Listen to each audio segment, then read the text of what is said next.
Money making money making money. Come on, you gotta tell me, how is this even possible? It's easy. 1, you take your money and you put it in this secret spot. 2, you let that money grow with compound interest. 3, then you find a place for that money to go where it can work for you. 4, and then every Wednesday at 1 p.m. Eastern, you join me for a wealth webinar.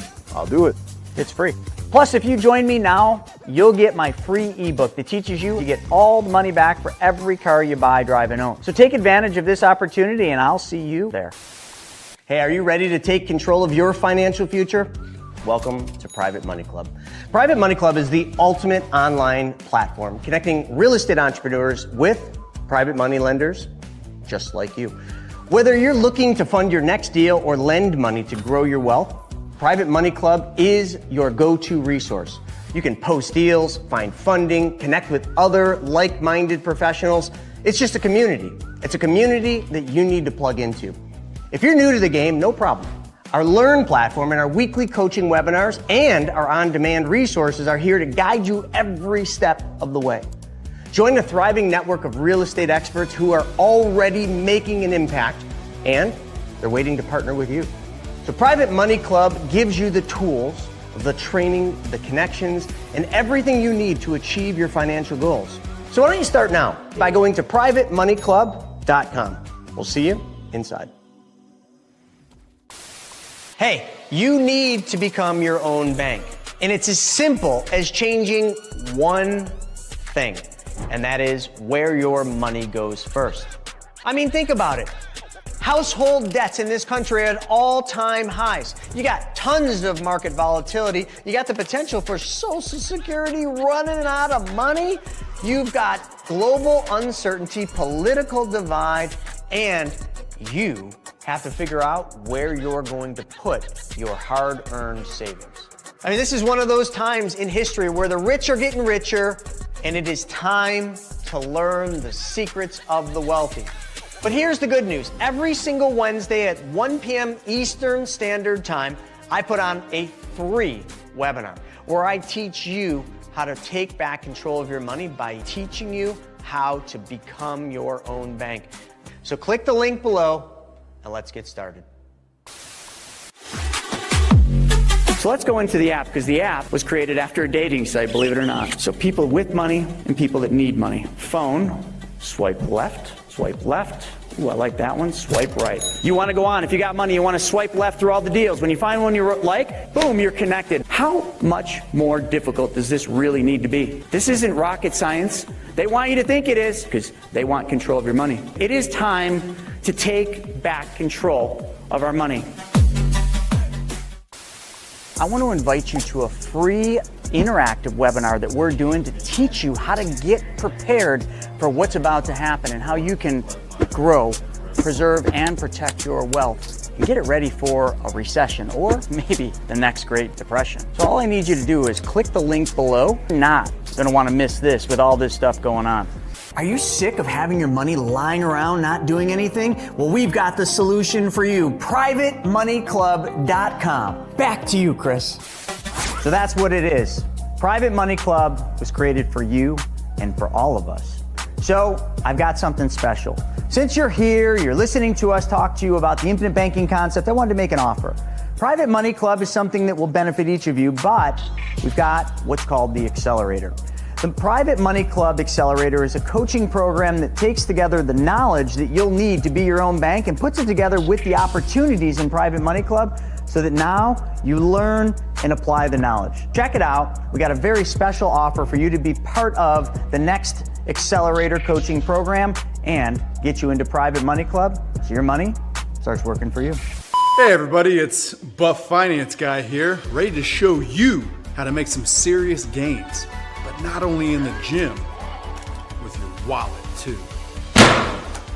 Most people put their money in the bank doing absolutely nothing for them. But I'm gonna show you how it doesn't have to be that way. So take Andrew here. His money has just been sitting lazy in the bank. But all he has to do is change one thing, and that's where the money goes first, and everything changes. Just change where your money goes first, silly. Wait, just one change? Yeah, that's it. Instead of sending it to the bank, you send it to your very own banking system.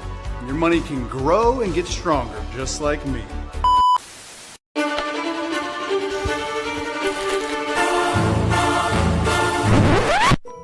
It's time for Money School TV. You heard it straight from the horse's mouth.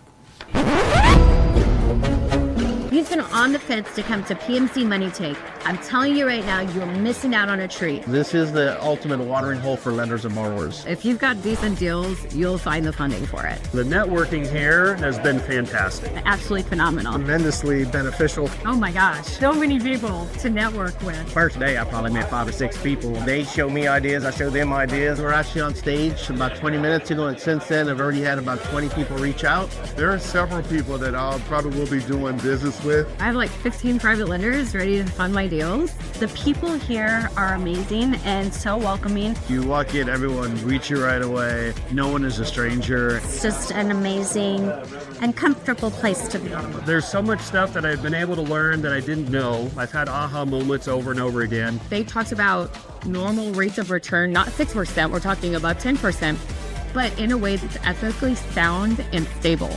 It's full disclosure, but helps walk you through everything. They even talk about it on stage of like, we've already made the mistakes, so here we are, and we're teaching you to not make the same mistakes. You get to learn from us, you get to just follow our direction and just see what you can do. I've gotten great things out of the virtual events, but there's no comparison to actually coming here, experiencing the energy, and getting to meet all of the people. Everyone is here looking to grow in some capacity. Being in this environment, it allows you to feed on that and foster that. During the event, they had a lender-borrower meet and greet, which is pretty cool. It's different when you can spend some time, have a meal together, hang out, joke around. The people are just a blast. It's so much fun. The community of the Money Tank PMC, the whole crew with Chris, Steven, Jonah, everybody, and Joe, they've all helped me out. It's been changing my life. You're gonna learn something, you're gonna meet someone, and it's definitely gonna make a big difference in your business. Not by a little bit, but by a lot. I mean, you could stay stuck thinking you can do it on your own. There's a lot of people that I talk to is their issue, and then they come here, and I talk to them a year later, and they've grown so much just by coming to this event. Started at $15,000 in credit card debt. As of today, I have $550,000 out in private lending. That's what this teaches you. I tell people all the time, you have to get in the room to be around the like-minded people. Go. It's worth it. Just come. Do it for yourself. Do it for your business. Take action. You got to do it. Come to the event, you don't want to miss it. Well, the biggest thing I hope that people get is something that they can actually apply in their lives. You know, that's the biggest thing for any of these events that we want. We want people to leave here not just riled up, not just excited, but actually going out and doing something that'll put them in a better financial situation, help their family. And for the speakers, my goal is that they go out and they impact the audience and bring something the audience never had exposure to that allows them to then fill in that piece that they're looking for. I'm going to be talking about more lease options. I'm going to be talking about equity shares. I'm going to be talking about a bunch of fun stuff today. Because again, I'm not here to teach about how to do those deals. I'm here to teach about how to invest in those deals. Filled with individuals that are like-minded, that are at the top of their craft, they're at the top of their game. And for anybody that's an attendee, it's just a mind-blowing experience. It's almost going to be hard to speak anywhere else but here because it was such a great experience. I felt like, I don't know. It was amazing. Nothing less than amazing, literally. At the PMC Money Tank event, which is an epic event that we're putting together that does one thing and one thing only, makes everybody money. It brings people with money together with people that need money. It's like a peanut butter and jelly sandwich. You just smash them together and everybody wins.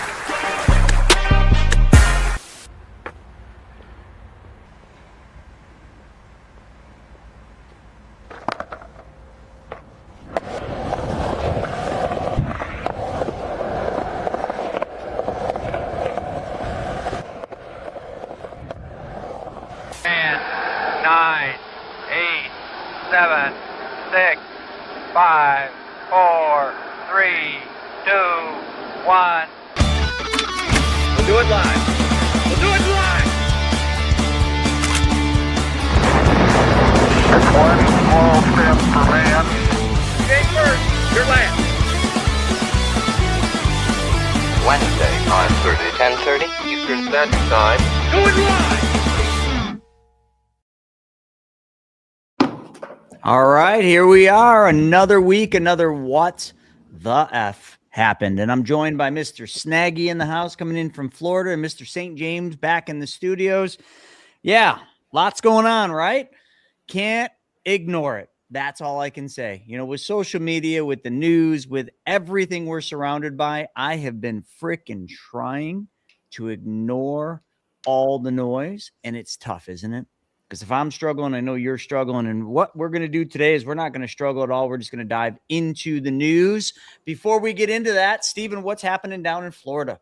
Hey, what's up, everyone? I don't know, man. Just something about this Wednesday morning, that intro song that's played with What the F just gets me pumped up for the day, gets me ready for all these shows that we do. And I don't know. I love it, man. You guys can't see me when that video's playing, but I'm over here jamming, just rocking out. So looking forward to a fun day. A lot going on, like always, in the news. 2026 seems to be off to a hot start already. So here we go. We'll get into it today.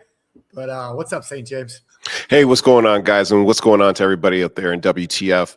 You know, it's always fun to come together every single week and discuss the different perspectives and views that we have as a group and as a nation. You know, it's very easy to get caught up in information silos. It's very easy to get upset by the news, and nothing is better than being able to have a positive and open discourse and conversation about all these things. And I'm feeling pumped because it's 40 degrees in Buffalo, so that literally means we're in the middle of a heat wave. All right, well, let's dive into some heat waves called economy.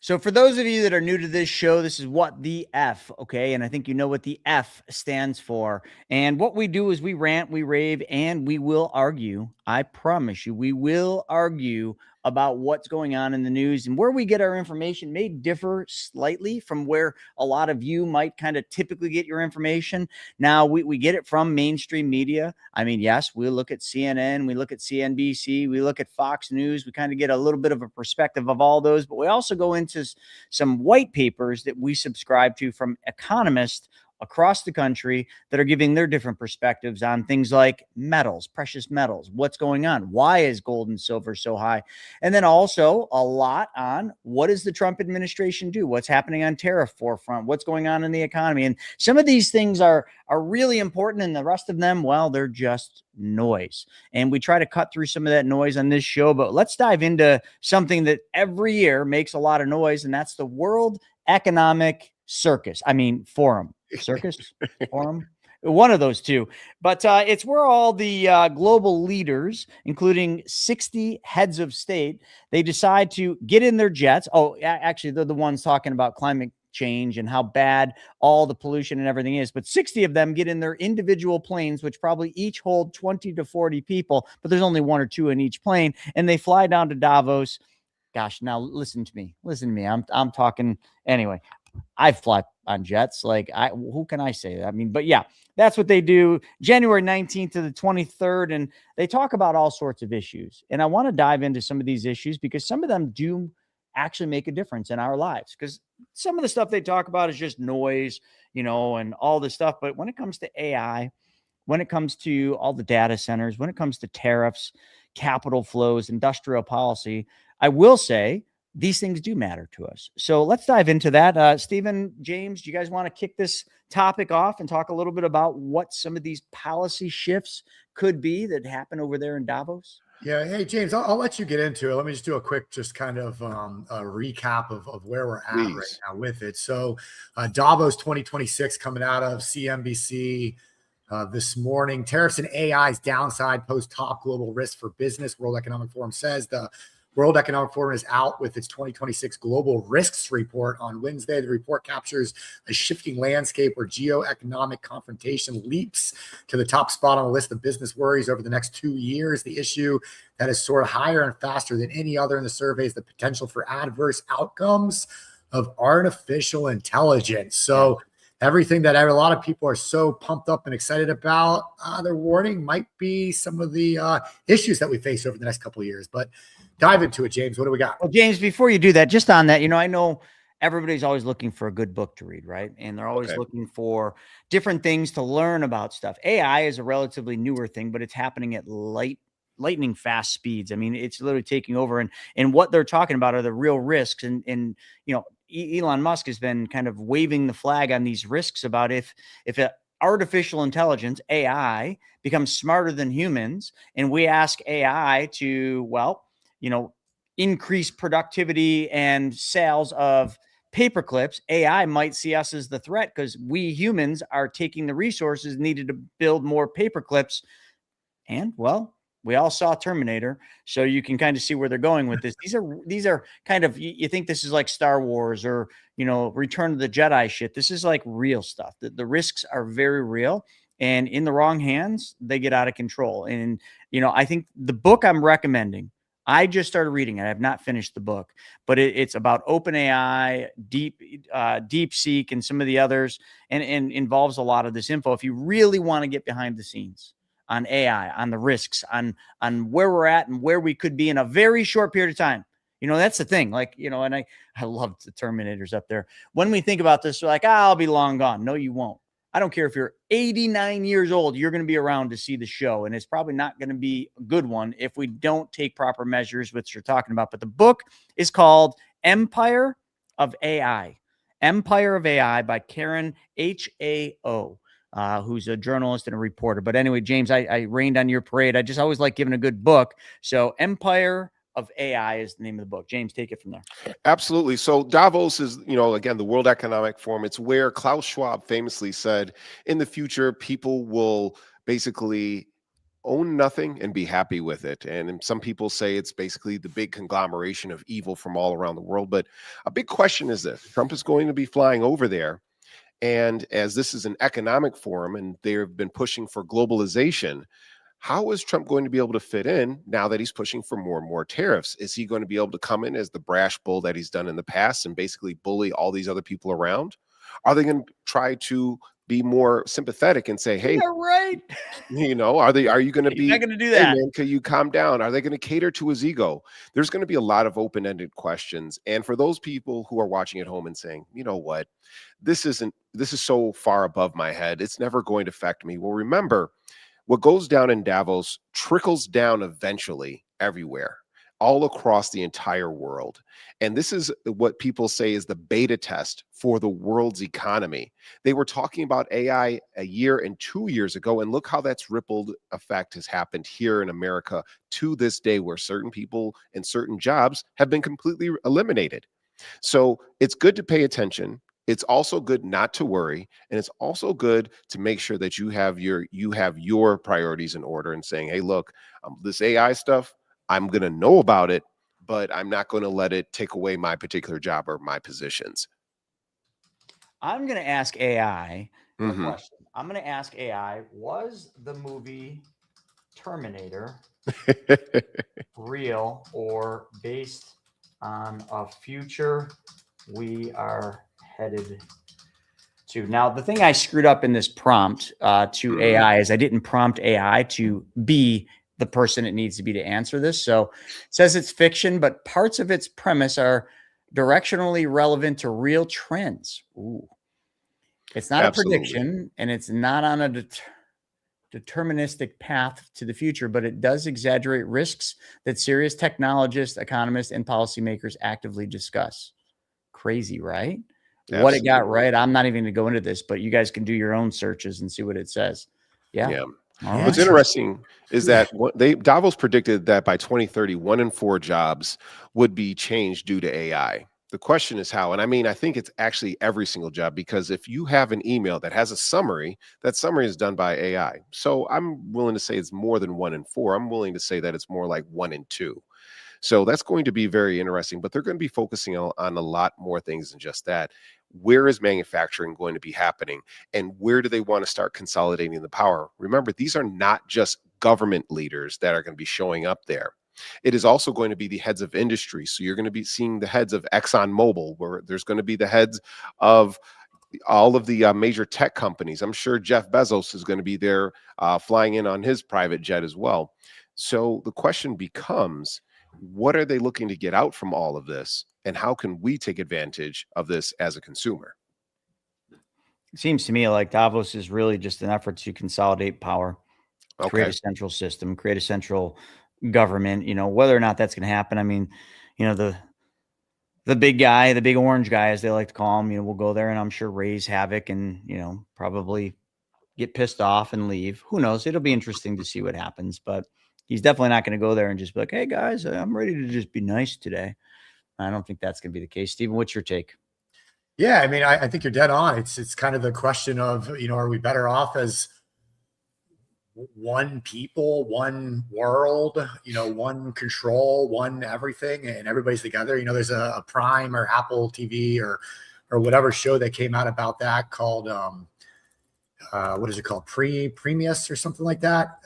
I forget the name of it, but check it out. It's all about where some kind of virus comes in from outer space and it takes over the human race, and all humans all of a sudden are connected. So Chris, what you see and think, James can see and think, and we all connected and everybody can see and think at the same exact time, but there's like 11 or 12 humans that it did not infect that still have their individualism, and it kind of has that back and forth. It's kind of an interesting show. I was watching some of it the other day because I heard about it on a podcast, but it brings that bigger question of what are we better? I mean, you can look at it right here in the United States. Are we better with a humongous federal government, or are states' rights the way to do it? And all the way down to local governments. There's a big push, and that's a big divide in the Republican Democratic parties. It seems like Democrats typically want a larger federal government and more federal control. Conservatives historically have been more state, although the way that we spend and run up the national debt,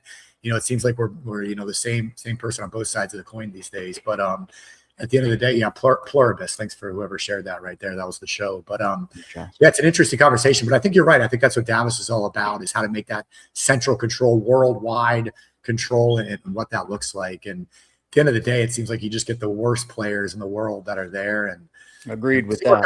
Just usually get some good clips and some funny things to take out of it. So as it goes on this week, we'll have to put some clips together and we'll play them next week. And you guys were talking about the tariffs, and they're going to be discussed there. That they are expected to rule. The Supreme Court is expected to rule today on those Trump tariffs, as they're called. So if you want to pivot into that, but just to give you a headline on let's just go right into that, because the next thing that we're going to talk about is the U.S. economic report card. So this will really be important. And the report card numbers that we have, I don't think are 100% factual, because it's not accounting for a lot of things. But what do you got here on this? This is something a lot of people are watching, and it's something you should be paying attention to. I know a lot of this stuff, Minneapolis and all this, is just, a lot of noise out there, but this is something that will affect all of us depending on how they rule. Yeah. I mean, it's headline news today. I mean, they're expected to rule on this. The Supreme Court is. So it's just saying, if President Trump's tariffs are ruled illegal by the U.S. Supreme Court, logistics managers anticipate additional orders placed from China to the U.S. With the U.S. transportation sector, companies including truckers have been mired in a freight rate recession amid lower trade volumes. The SCOTUS decision, which could be issued today, comes at a time when the companies are planning their spring and summer freight orders. So all eyes on the Supreme Court, it seems, today, and what they're going to roll with these Trump tariffs. It goes on to say the freight industry in the U.S. has been in a rate recession due to lower container volumes after companies front-loaded products to soften the impact of tariffs. The pulling forward of freight altered the traditional peak season of shipping container movements. You can see these companies trying to react to this ever-changing landscape and what that looks like. So maybe we'll see some. Today we'll see some forward guidance. What to expect moving forward and what that looks like. I'm going to rant for a second on this, because this is one of the things that does get under my skin and kind of bothers me, is the discussion of, the media and just general people. I talk to people all the time, and I hear this a lot, on how everybody is blaming tariffs for cost of goods going up. But yet, I'm not the smartest guy when it comes to all this stuff, but it's not very hard to just look back to right after COVID, after they printed over $5 trillion, how the price of goods, went up then. And nobody was sitting there blaming, Biden administration or blaming anyone else or the Treasury or the Fed. Like, no, it was just like, oh, goods are going up. Cost of goods are going up. It was all supply and demand, if you remember, because after COVID, there was so much demand. When things started opening back up, there wasn't the supply because our distribution routes hadn't got back online because everything was shut down. And when we opened, didn't mean China was open, didn't mean India was, kind of functioning. So we had a supply demand thing, but it wasn't just the supply demand. That was the story they told you. That was the narrative they got you to believe. This is just my opinion, folks. This is based on just what I saw. Okay. So I'm not saying this is ultimate fact. You can fact check me and see where the truth lies. But, the cost of goods went up substantially after COVID and continued to rise. Hence, which then prompted the Fed to start raising interest rates at alarming rates to try to curb the inflationary pressures from this. The inflationary pressure was solely due to the printing of money. No ifs, ands, or buts about it. You can blame it on whatever you want. But now let's fast forward to where we're at now. And I'll finish my rant. Here we are now. We got tariffs, lots of tariffs, and they're still being used. Trade wars, all these different things. But yet, if you really pay attention to what has happened from the inflation side, yes, it's ticked up a little bit, but is it anything even remotely close to what happened when they printed all the money? But yet every news media station, for the most part, wants to sit there and say Trump is bad, tariffs are bad.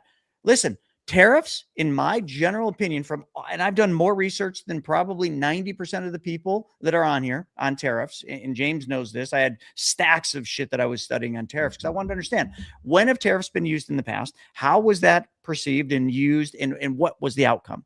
Tariffs are working. They are producing revenue. Is it paying down deficit? Well, we'll get into that, but probably not. But it is creating revenue. It eventually could be used in the right way. Listen, it's working.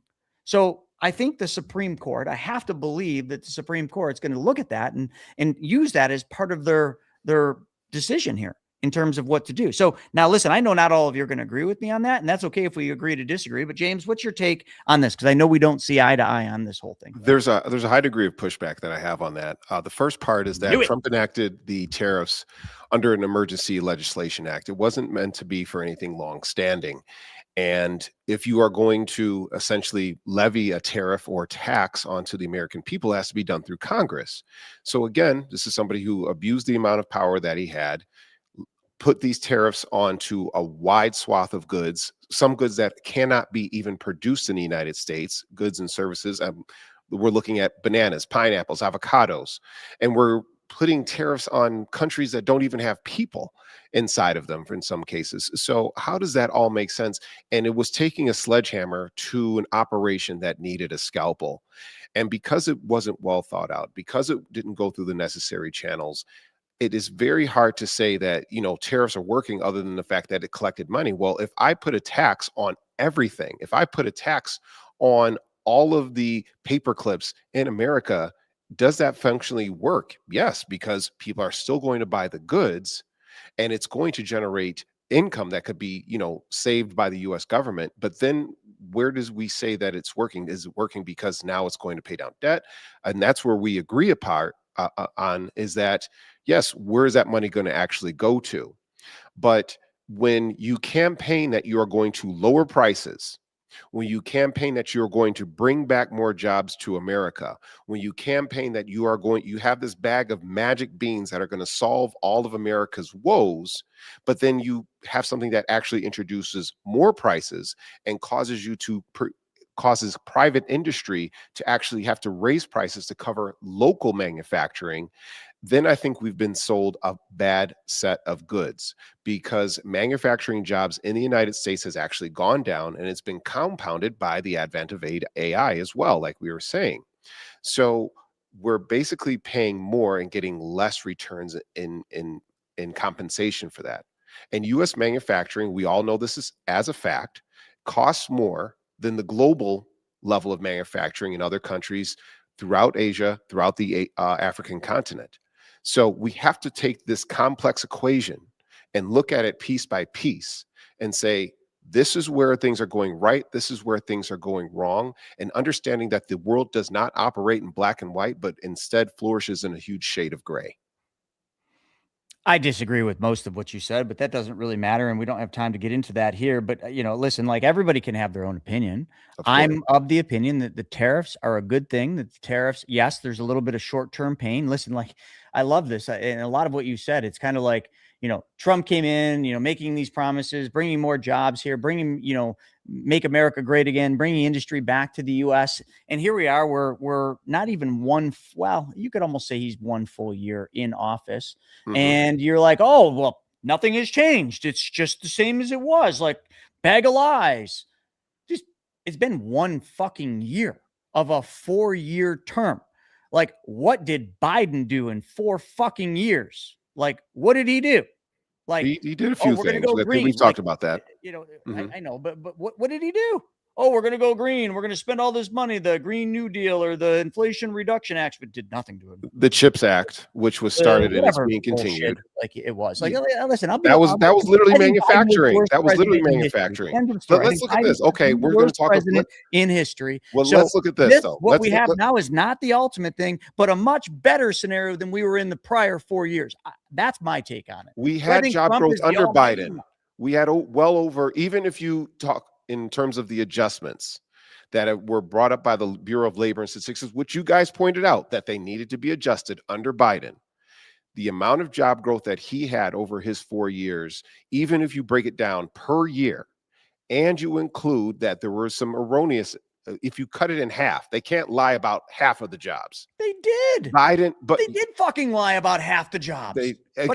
Even if you look at half the jobs, it is still more than what Trump has created on a per annum basis. So that's saying something right there. Well, there's a lot to that. We were coming out of COVID. They're counting all the COVID jobs that just came back as new jobs, which is complete bullshit. And the large majority of the jobs were either government or illegal workers. And then it opened up. That's complete fucking bullshit. None of that matters, Stephen. Doesn't matter that the world was shut down and they opened it back up. I mean, give Biden all the credit for all the jobs coming back online. That's the beautiful thing about numbers and statistics. You can make them say whatever. Numbers can definitely lie. Numbers can definitely lie. Can somebody pull up the U.S. economic report card? Although these numbers are not factual or fact checked, and they probably have some hallucinations too. Yeah. Thank you, James. Thank you. But let's just pull it up and let's take a look at what's going on. Now, we know that unemployment numbers are going up, okay? And that's more of a component of the economic machine slowing down, which you just listen, like you get in a car, you push the pedal, and not an electric car, but you get in a gas-powered awesome car, and you put the gas pedal all the way down, and the car revs out, red lines, and it will it will usually ping off the red line.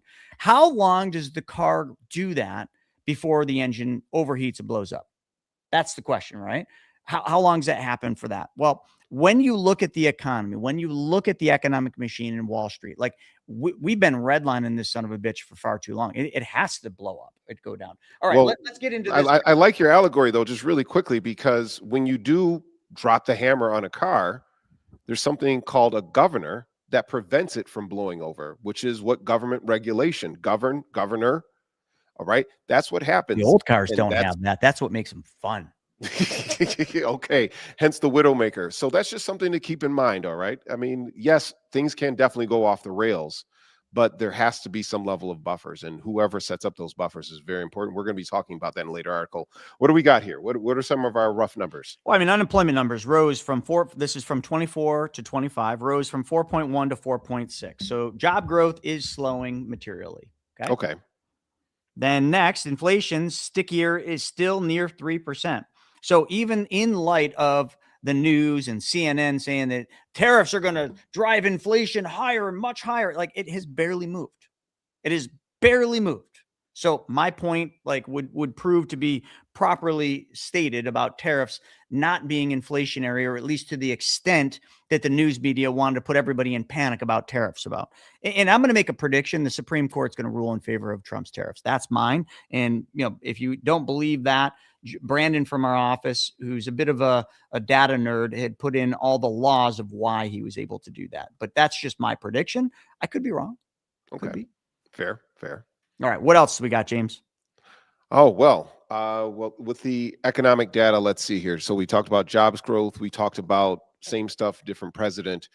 So let's see, we got the stock market. Well, yeah, one thing that has definitely happened last year is we had a huge run in the S&P 500. Now, the S&P 500 is kind of created to not lose, and especially with it being so overbloated by Nvidia and Microsoft, Facebook, Meta, all those companies doing massive amounts of gains and massive spending into the U.S. infrastructure.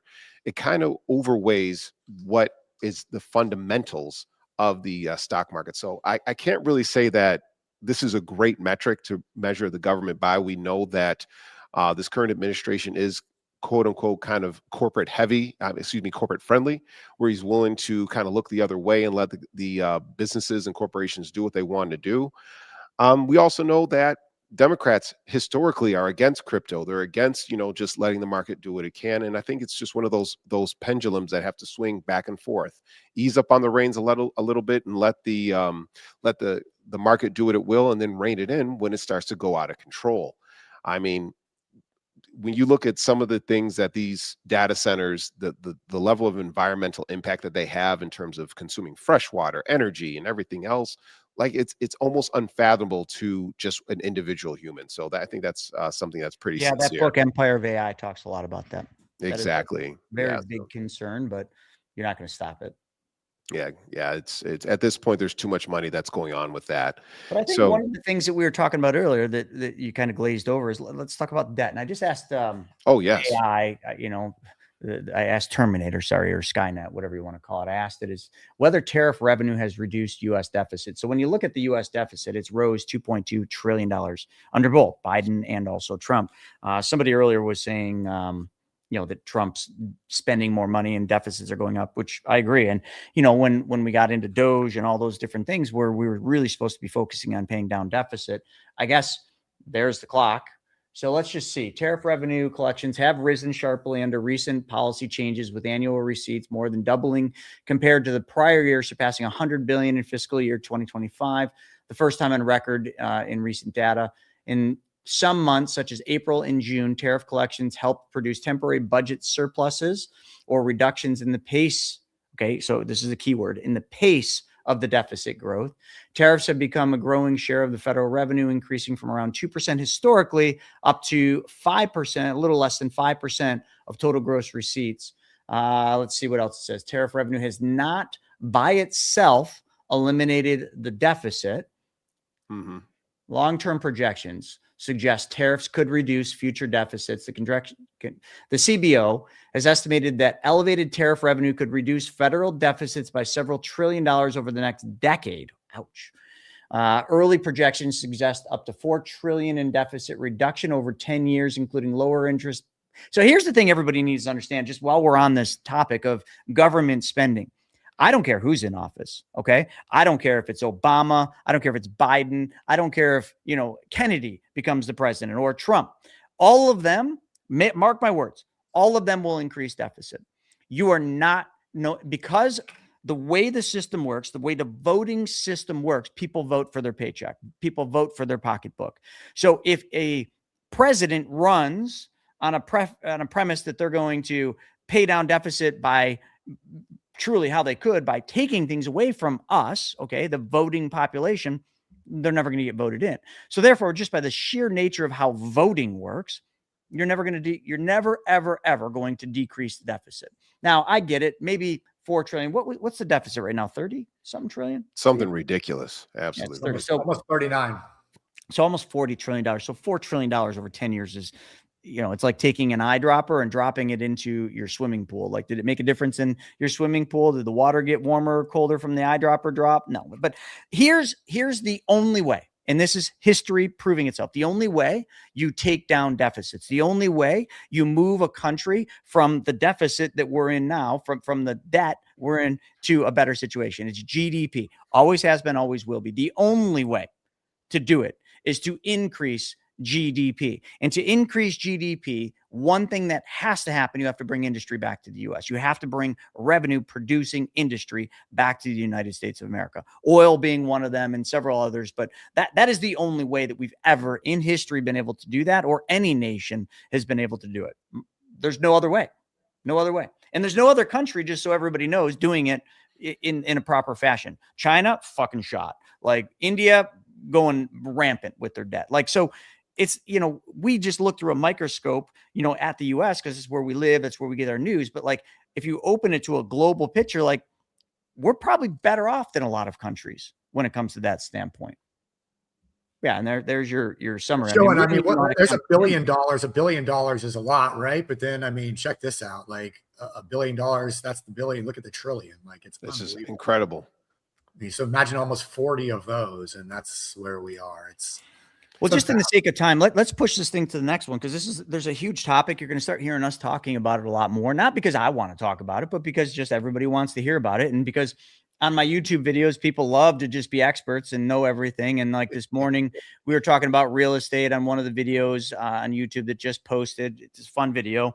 But then this guy's like, you should have just bought silver. It's like, go fuck yourself. Like, really, everybody's a fucking expert when silver's up high, right? But like, it's the funny thing. It's just these ebbs and flows. So the question everybody should be asking is not, oh my God, should I run out and buy gold and silver and this and that? No, you should have been buying gold and silver consistently over the course, just like Stephen Nagy's been doing.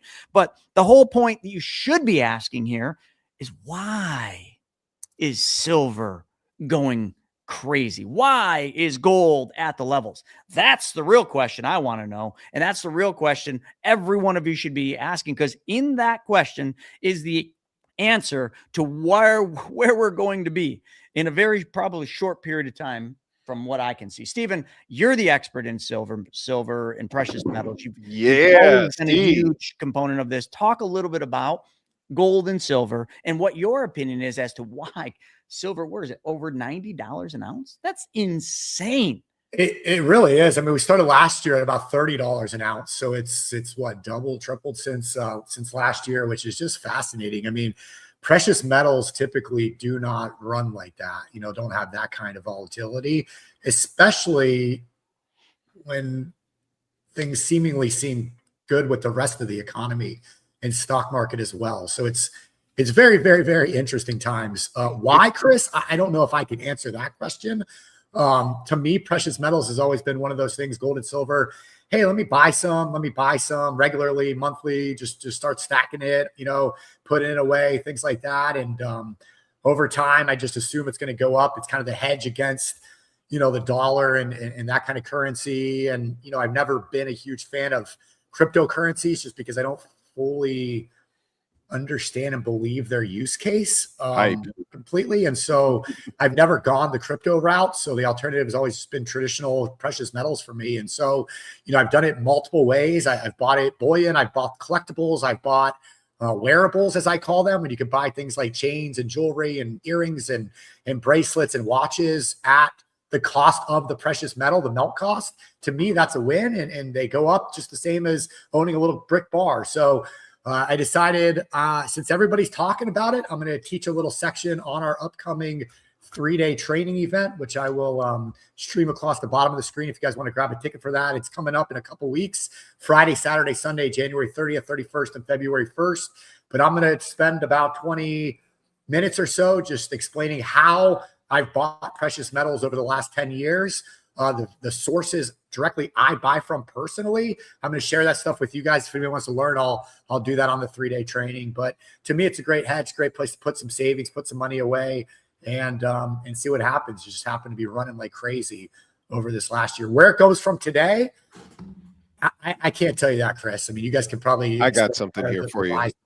Go ahead. So, Nagy, definitely thank you so much for entertaining and educating our audience about precious metal, because it should be one of the cornerstones, the foundations of any sound financial strategy. And when we're talking about precious metals and gold and silver, palladium, platinum, you name it, across the board, it has been going up. And what has been going up the most has been silver. And I was talking to a loved one recently, and I said, with all this economic turmoil that's going on right now, where do you want to place your money? And she told me Bitcoin. And I said, well, you mean to tell me if all the electricity goes down, you're going to want to be in Bitcoin? Like, you can't eat it, you can't use it, there's no practical use. So, Nagy, I definitely see your point on that. And I said, well, let's consider this scenario. Everything goes to shit. Do you want to own this little 1 ounce bar of gold that is worth $3,000 to $4,000? and you're going to try and chip it off so that you can pay for goods and services? Or can you take maybe a silver nickel that has both monetary use and practical use and use that as a means of exchange? Because we all know what money actually is. It's a means of exchange. So who is actually purchasing all this? I wanted to make sure I was able to answer this question, and it's central banks. Central banks are buying up a lot of the precious metals right now because they are anticipating a lot of volatility within the markets. So this is not just the United States. We're talking everywhere from China to smaller markets all across the place. Poland, India, Turkey have been among the larger national buyers within recent years, contributing to overall demand. Think about it. It has to be major power players in order to be able to move something like precious metal, to move the needle to this degree, where it's gone from, I think you guys said it was $30 last year to now over $90 right now. And now the question that we have to ask ourselves is, if you are getting late to this gravy train, number one, is it FOMO? Are you scared of missing out? Oh my gosh, I need to go out there and buy silver. Remember, if you're buying it at spot price at $90, $91, you still have to pay tax on it. So now that could be pushing your purchase to well over $100, meaning for you to actually get some type of return, it is going to be at 114, 120, depending on what your particular strike price is. So check your emotions at the door. Ask yourself, is this a sound investment if this is something that you're looking to pursue? Again, I personally feel, and obviously I'm just a guy with a microphone right now, I am not a financial expert. The time to buy silver was 5 years ago. Now is the time to look at maybe financial institutions or trusts that carry silver, but you don't have to purchase yourself. And then make sure that you know where your exit points are so that you actually have some level of profit when you walk away from it. All right, buy low, sell high, and don't overpay. Something like that. Hey, one thing I'll add, for the first time ever, I'm seeing copper being traded right now, which is wild. I mean, if you want to hack an investment hack, this is a joke, but a nickel melt cost is about 7 cents a nickel right now. So you can buy a bunch of nickels. If copper continues to run, you're going to make a bunch of money. If it drops way down, well, you still got a nickel. You can't lose money. So exactly. Just saying. Yeah, I think if you go on JM Bullion, you can buy a bag of nickels for a decent amount of money. Yeah, like 7 cents a nickel. You can't lose, right? I mean, drops to 2 cents. It's still worth 5. Like, we're in there. All right. Here's a sideways hack. Anyways. Go into your bank with a whole bunch of money. 10, 20, 100, 1,000, and ask the bank for $50 and silver dollars. And some of those silver dollars will actually be made with real silver. And there you go. But you're a millionaire. You're welcome. To wrap this, because I want to get on to the USA section, to put a bow tie on this, I think really the consensus is James was spot on, right? I mean, we as individuals never could move the price like it has moved. It's absolutely, from it's government, it's central banks buying the precious metals that drives the price this high, and institutions. But the end of the day, the reason it's happening is fear, strictly fear of what's to come.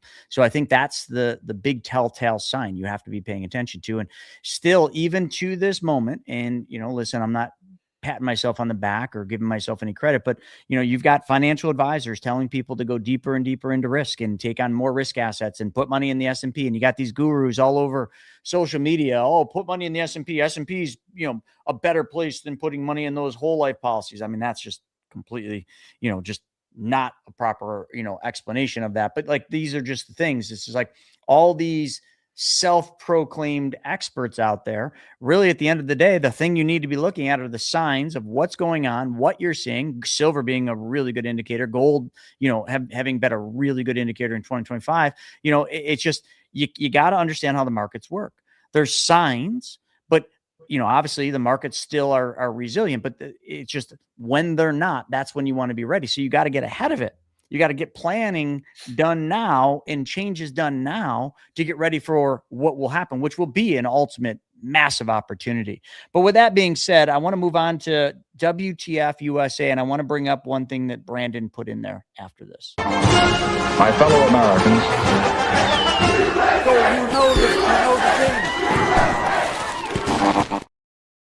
Oh, love this. So Let's see. I don't know what Brandon was talking about that he wants me to talk about, but he's saying this is not investment advice. That's always interesting when it comes from the advisor who runs compliance. The hosts are sharing what they do personally. For personalized advice, contact PMC Wealth. So obviously one of us said something, we're not giving investment advice. I didn't think we were, but compliance just nipped us in the ass again. Buy nickels. Never lets us have any. Oh, buy nickels. Yeah, buy nickels. Okay. How about just don't roll your nickels and take them to the bank? Is that okay to say? We're not giving financial advice. We're not telling you to, roll nickels or do anything. God forbid we, tell you what to do, that might actually be good for you. Anyway. All right, there we go. Let's see. Was that what Brandon wanted, to just hit that?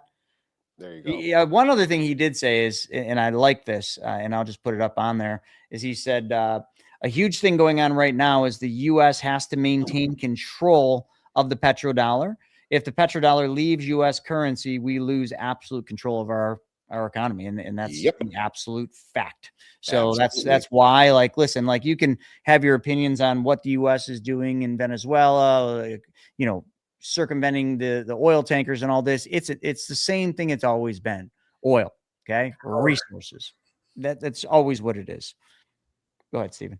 Power. That's all. Power. A month ago it was drugs. Now it's power. Okay. Right, well, listen, a couple of years ago it was, get the jab, you won't get COVID. Oh, then you got COVID. Oh, get another jab and you won't get COVID. Oh, then you got COVID again and it was worse. Sorry, don't mean to go there, but it's just it's the same fucking shit day over day.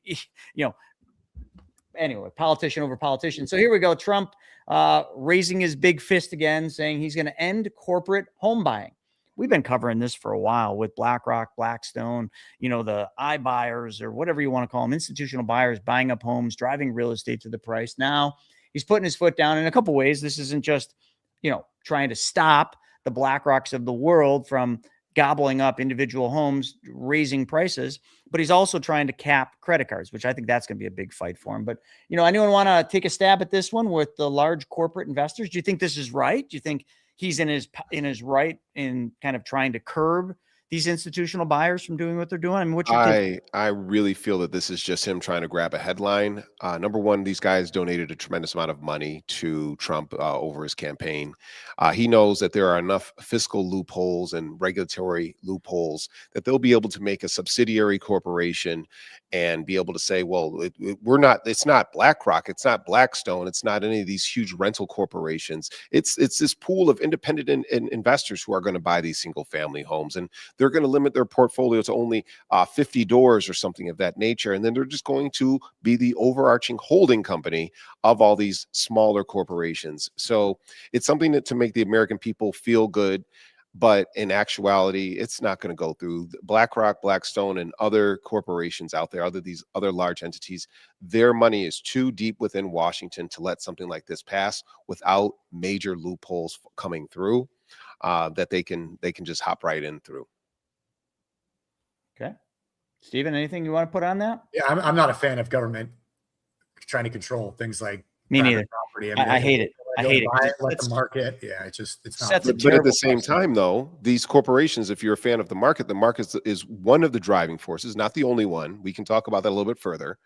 That is causing some of these housing prices to go up. I mean, we've all seen that one trend where a corporate entity will buy a number of homes in the area and then raise up the rents of several of those homes, driving up rents everywhere and driving people out. And then they get a reevaluation that makes them look good on their books. So again, who is the governor? Who's going to stop this engine from running out of control if we don't have some type of government oversight for this particular situation? Maybe. I don't like government oversight. I do think, allowing private industry, banks, and institutions to just kind of run rampant. And, one of the things I've always hated are the merchant advances that are allowed now because it's not a loan. So it doesn't fall under usury law. So they can just hit people, highway robbery. I've heard more businesses get themselves in trouble with these merchant advances because they're really just advancing your future income, early. It's not a loan. So they're charging 30, sometimes 40%. They're awful. If any of you own a business, don't ever, ever, ever do it. No matter how good it sounds, no matter how much you need money, don't do it. It sinks more businesses than I think just about anything else. But trying to, go in and put some caps on some things and limit the, I don't want to call it greed because that's just a bad word and I don't like using that, but just limit what they can do that is harming Americans, because that is definitely the thing harming Americans and harming all of us. So he's trying to kind of cap that. The housing, I don't know. I'm kind of on, I got one foot in the door and the other foot out of the door. So I'm like, yeah, I kind of agree with why he's trying to limit institutions from buying homes. But then the other side, I'm with Steven, where I don't like that. That's just, where do you draw the line with government interference? Yes. Really, we operate in a shade of gray. We absolutely operate in a shade of gray. And let's just go ahead and go down the list. Why is there such gridlock in the economic for housing? Yes, corporate is partially to it. Also, some people don't want to leave a 2.5% mortgage. They're like, it's stupid. This is free money. You can just take out the equity of that home and use that for an investment. So we know that that's part of it. We know that, excuse me, the cost of housing has outpaced basic incomes in America as well. So it's harder for people to get into a first house, especially in some of these major markets. So we can't point it at just one particular point of government. We can't point it at one particular thing of the private industry. It is an amalgamation of all of these things. And I'm only skimming the surface in some of the reasons why housing is the level that it is. I mean, if you live in a smaller market, Western New York, for instance, housing is still pretty affordable. You go to Phoenix, though, good luck. Well, no. Well, Phoenix is correcting right now, though. I mean, Phoenix during COVID they came in and they built all these big luxury condos and apartments and all this stuff, and prices were all high. And last year, prices are way down in Phoenix. I mean, rental prices are coming way down right now. So the market is figuring itself out. I mean, I looked at, I don't have it in front of me, but I was reading some statistics and data about these corporations buying up these homes. When you look at the actual numbers and you look at the actual data, it's kind of almost insignificant. I don't think that they're truly driving prices up or down in the long term, maybe very shortly. But James, you said like they come in and they build this and it drives prices up. Maybe that's a good thing. Maybe they're doing it in places that they needed to be rehabbed. They need some new housing. They need some nicer stuff. And it forces the individual landlords or whoever to keep up with that competition. Maybe they got to go in and rehab their places to keep up with the new places being built. So maybe it's a positive thing across the board. I mean, there's different ways to look at it. Things. I think at the end of the day, though, it comes down to a local area. Like you said, real estate is so localized. Yes. And so saying a broad national ban against it to me is insane. Okay. All right. Well, let's keep this sucker rolling because we started talking about California. So let's talk about more of California's government making the stupidest decisions. So California's got another wealth tax proposal on the table. James, you know a lot about this, but Larry Page, he said, I'm out. And here's the funny thing is when you really look at California, there's a lot of wealth in California. I know a lot of you live in California, so you're already going to know this, but the 19 wealthiest families in this country, the 19 wealthiest families own as much as the bottom half of the U.S. population. That's the kind of wealth we're talking about. And out of those families, 250 billionaires, how many total billionaires are there? Can you guys look at that up? Like in this country, how many billionaires do we have? But nonetheless, 250 of them live in California. So they're now proposing this new wealth tax, which is this going to be the needle in the haystack, or the straw that broke the camel's back, I think is the one to say, that pushes people out of California. I don't know. Up to this point, 800 and 900 billionaires in the U.S. is the estimate. Okay, so 250 into 800 or even to 900, that's a huge percentage of the billionaires in this country are living in California. And, your buddy, James, Governor, what's good looking Gavin, who actually has all of his facilities. Yeah. Who doesn't fall asleep. Guy, but he's a piece of shit at the core. He's at it again. I mean, no, he doesn't support this. Kind of like you look at New York. He doesn't support this. Gavin does not support this. Who doesn't support? He doesn't. Gavin does not support the billionaires tax. It has never worked. Well, Gavin is the governor of California, so why the fuck are they? Here's the funny thing about California. Here's the funny thing about California. And those of you who know anything about California, please in the comments describe how a proposition works. If you get enough signatures, then what you can do is you can put a vote up to the state board, and then people can vote on this. So we have people. Everybody has an opinion. Everybody's like, the billionaires need to pay their fair share, et cetera, et cetera. But what will happen is that even though this vote will go up, it may not even pass. So that's why you have people like Jensen Huang, who is the CEO of NVIDIA, who's a super billionaire right now, saying, oh, yeah, I'm fully on board of paying this 5% of my net worth over 5 years, and it's a retroactive tax. Look, who are you paying it to? You're paying it to the state. Tax? You're going to pay this. I'm sure she agrees that the state of California does a great job managing money, right? Name one state that does a good job. None. Zero. None of them. Zero. Florida's doing pretty good. None of them do a good job. Florida's doing yeah, pretty good. a lot of Medicaid fraud went down in Florida. I'm not sure I'm going to really touch with that one. Florida's doing pretty good. So look at our budget. Pull it up. Look at that. Yeah, I will look it up. I'll look it up. I mean, daycares are the business to be in these days. I don't know what you guys are talking about with all this other stuff. All right, let's keep moving on. Jerome Powell back in the headlines, under investigation. Jerome's in the house. Hey, Maggie, he's out of the Fed soon anyway. There's no way he's getting back in. No way. So, like, is it worth talking about? But like, absolutely. What is it? Yeah. All right. Let's hit this. But I want to make sure we play the clip, Nagy. Do you mind playing that clip real quick? That's in there, please. Yeah, I'll pull it up. Let's because I just want to drop a little bit of an hypocrisy that's going on right now. A little bit. That's all it is. I mean, literally, like I will say for the first time, I have intentionally ignored the news. Okay. Looks like it's about 3.1. So we're taking a look, and it looks like it's about 3.1 billion. It went up a little bit, or a lot. So the 2.7 is now 3.1. And yeah, it just came out. Yeah, I haven't heard that from anybody at the Fed. Yeah, it just came out. That cracks me up, man. Our notes had it about 3.1 as well. 3.1, 3.2. This came from us. Yes. On a side note, is that Brian Phelps over on the right talking about Venezuela? You're including the Martin renovation. You just added. Yeah, you just added a third building. Is what that is. That's a third building. Well, no, but it's a building that's being built. Yeah. So let's go into that because I think this is what one of the things that started the beef here. Jerome Powell, as you guys know, the chairman of the Fed right now, and Trump has put him under immense pressure to basically keep lowering interest rates. And he says, look, this is going to be a slow process. I'm not going to just lower interest rates right off the rip because the ripple effect can be very tumultuous throughout the rest of the economy.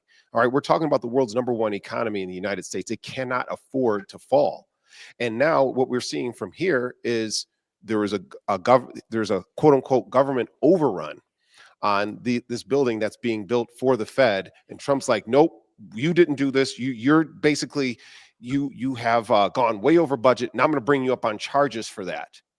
But by comparison, the West Wing of the White House under Trump has gone from, what is it, a few billion? It's going to be a 200 million, 400 million, $800 million. So if it's okay for him to do this over here, why isn't it okay for Jerome? And Jerome is saying, like, look, we're actually under budget and we have our contingency. So I just want to point out the hypocrisy about this. Nobody agrees it's going to work.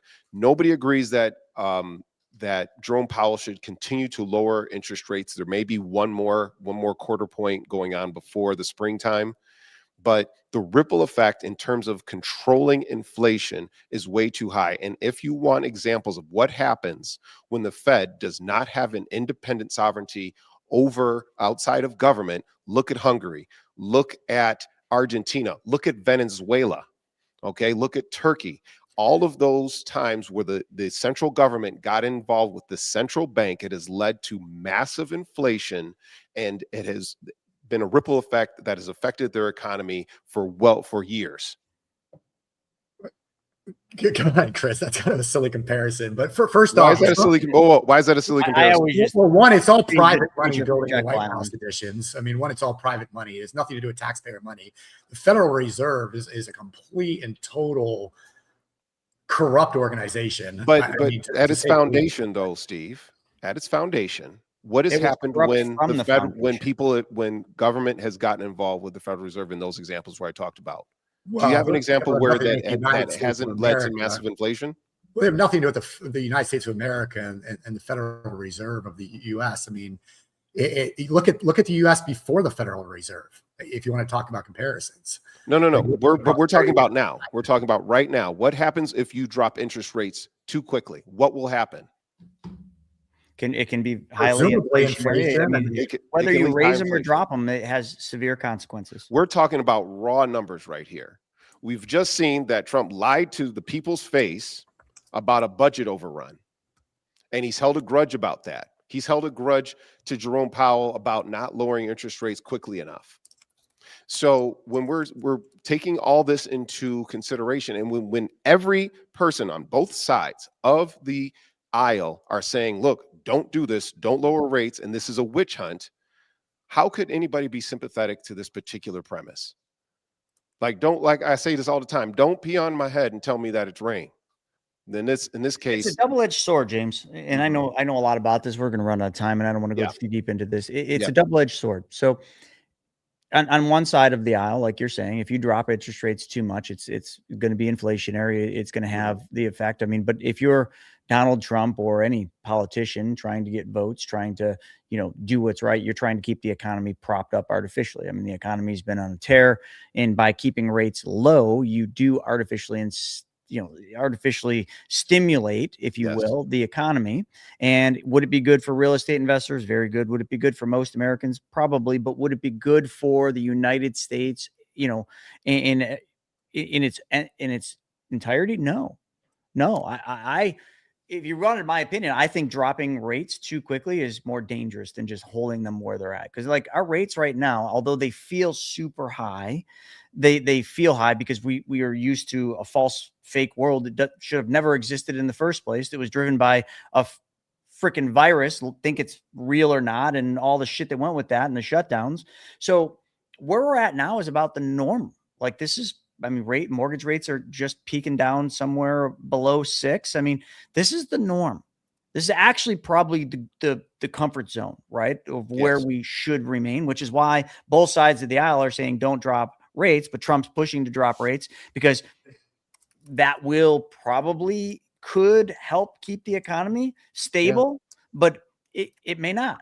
It may not. Exactly. It's really a double-edged sword that we don't know what's going to happen, but I can tell you what's going to happen. Powell's out, new guy's going to be put in, and they're probably going to keep dropping rates, which all real estate investors will rally. But it doesn't matter how much you drop rates. You have to create liquidity in the banking system, in the central banking system. You have to create some liquidity for all these issues that we're starting to see to kind of go away. But are you going to do that this late in the cycle? Or are you just going to let the cycle? Austrian economics, if anyone wants to understand this stuff really well, study Austrian economics. That is the thing we never should have got off of. Okay. But we didn't. We went into all these the Keynesian and, and all these other economic theories of how this should be happening. And that's why we're in this issue. We're literally at the end. We're way past the end of a cycle, but yet we keep stimulating. It's like, you just keep pumping, right? Tire's flat. Tire's got a big hole, but you keep pumping. And they're like, hey, tire's not flat. It's not flat because you keep pushing down on the damn thing. You keep putting air pumps on it. That's all we're doing. That's all we're doing. Dropping rates, raising rates, keeping rates the same. I don't know what the outcome's going to be. I mean, dropping rates will keep this bubble going longer and getting bigger. Letting rates stay where they're at will probably be, in my opinion, the smartest thing they could do, but they're not going to do that. They're just not. Yeah. I mean, and if you look at it, that's some uncertainty. And that's why you see people flocking to precious metals, silver and gold, like we were talking about in our previous segment. Yeah, let them flock to precious metals. I'm flocking to treasury bonds, long dated treasury bonds, because I understand how this whole thing plays out in the end. It's not making investment decisions. This is just what I'm doing. I continue to keep buying long dated 20+ year treasury bonds. And because I absolutely feel certain, almost 100%, 99.9% certain that the Fed's going to continue to drop rates, and Trump's influence over the Fed, not direction to the Fed, because it can't, but influence over the Fed is going to continue to keep, downward pressure on rates, which I know a lot of people are cheering for, but cheer until you're not cheering anymore is all I can say. But in the meantime, take the easy money. And that is not investment. You want to put that disclaimer up again, Brandon? That is not investment advice. It's just what I'm doing. You guys can go buy your gold and silver high. Like, do what you want to do. I'm buying those damn cheap. I'm doing something else. I'm doing something else. James is doing something else. He's investing in daycares. Well, actually, daycares are a great business. They are a great business. But look up SLB. When you everybody. actually Look have up SLB. kids, you're right. My mom ran a daycare at our house. It's a very good business, but Yeah. it's anyway. We don't need to go into that one. We got a lot to cover. We got a lot to All cover. right, we are over time. Oh, Steven, yeah. is there anything we should hit for just what the F? I knew we were going to go off on a tangent on this one, but just the last thing I want to say, rest in peace to a bunch of NFL head coaches. About 25% of the league fired their head coaches this season, 9 vacancies right now. So to the Arizona Cardinals, the Falcons, the Ravens, the Browns, the Raiders, the Dolphins, the Giants, the Steelers, and the Titans, good luck in your search for a new head coach, and good luck to the NFL teams that are remaining in the playoffs this weekend, which, to be clear, does not include the Kansas City Chiefs, right, Naugle? yeah, the Bills I think are in, aren't they? I heard about that. Bills Somewhere. made The it in. Bills Don't worry, Mike McDaniel will land in Tennessee. There's a million what the F things we could hit, but we will maybe we'll start off next week with what the F, because we seem to keep going too long and we're missing it. So maybe we'll start with that. Yeah, I next think week. that's a good idea. Time. I do want to give a real rest in peace to a legend in the snowboarding industry. And there's been a lot of these legends passing away recently from avalanches and vice versa, various things. But Don Szabo, who back in the 90s was just an iconic legend to the early days of snowboarding, and he passed away. So rest in peace, Don. All right. With that being said, I got one more, dude. I gotta hit this one before I forget it. Go ahead. One, what the F? Nancy Pelosi was finally knocked off of the top stock trader of 2025. Pelosi. No. Yes. I got to show you guys this. Guess who it was? The inverse Kramer officially beat out Trump. The inverse Kramer. So if you guys Pelosi's investing in the inverse Kramer, guarantee it. I wanted to talk about this so bad. Yes. All right. Well, we're going to start Kramer with was the winner. Yeah. We're going to start with just what the F on the next time. But with that being said, we really gotta call this one. And thank you everybody for joining us. Join us this afternoon for Wealth Webinar by going to chrisnaugle.com. A couple scrolls down. Register for Wealth Webinar. It's going to happen at 1 p.m. Eastern. And today we're going to be talking about some unique things, how to pay off debt using non-conventional things, but also we're going to go into a little secret sauce that we haven't talked about in a long time. So join us 1 p.m. Eastern. Go Bills. We'll see you next time. Ow!